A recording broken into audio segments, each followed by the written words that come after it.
Hello everyone, welcome to my class.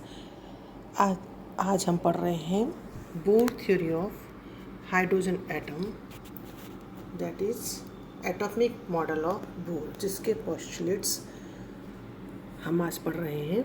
सबसे पहले bore ने कि जो पोस्टुलेट्स हैं, सबसे पहले उसने बताया कि एटम का जो न्यूक्लियाई होता है, वो नाभिक होता है, वह पॉजिटिवली चार्ज्ड होता है और वह एटम के संपूर्ण मास के लिए उत्तरदायी होता है। सेकंड, उसने कहा कि इलेक्ट्रॉन्स जो न्यूक्लियस के नाभिक के चारों ओर घूमते हैं, वो कुछ सर्टेन परमिटेड सर्कुलर ऑर्बिट्स के अंदर ही घूमते हैं। तीसरा, उसने कहा कि ये जो परमिटेड ऑर्बिटल्स हैं जिसमें इलेक्ट्रॉन्स नाभिक के चारों ओर घूमते हैं, वो कौन से होते हैं?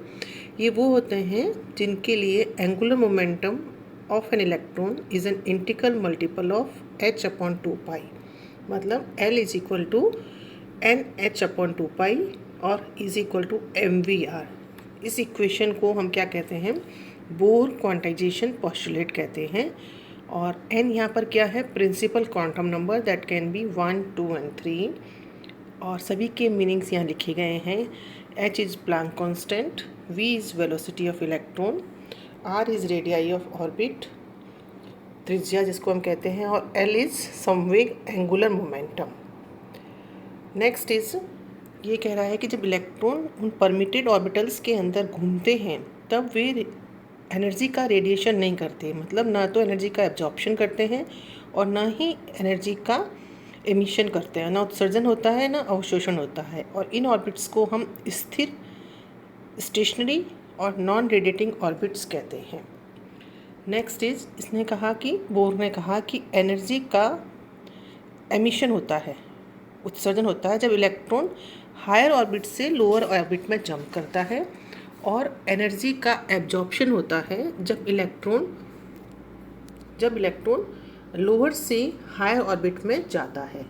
तो एनर्जी का एब्जॉर्प्शन एंड एमिशन जब एक ही ऑर्बिट में रह रहा है तब बिल्कुल नहीं हो रहा है, परंतु जब हायर से लोअर में जाता है तो एनर्जी का एमिशन होगा, और इलेक्ट्रॉन जब लोअर से हायर ऑर्बिट में जा रहा है तो एनर्जी का अवशोषण होगा।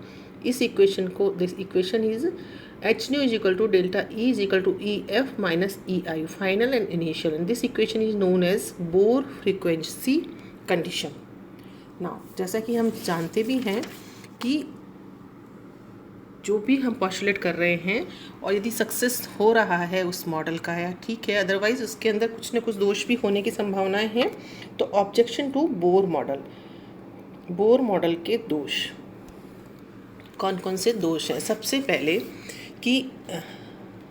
सबसे पहला ऑब्जेक्शन है कि लुइस डी ब्रोगलाई ने सजेस्ट किया था कि इलेक्ट्रॉन लाइट की तरह डुअल कैरेक्टर शो करता है, मतलब इसके पास पार्टिकल कैरेक्टर भी है as well as wave character भी है, परंतु जो बोर ने अपना मॉडल दिया उसके लिए उसमें इलेक्ट्रॉन के वेव कैरेक्टर की कोई जगह नहीं थी।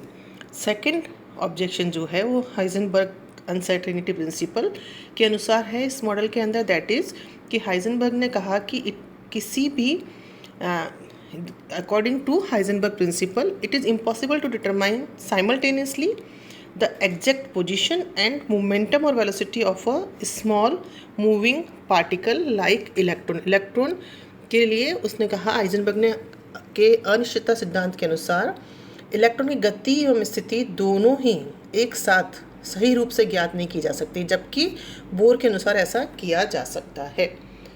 तीसरा, बोर के मॉडल का जो फिर दुर्बलता कहेंगे हम कि यह एक इलेक्ट्रॉन से ज़्यादा वाले इलेक्ट्रॉन के एटम का स्पेक्ट्रम को नहीं समझा पाया।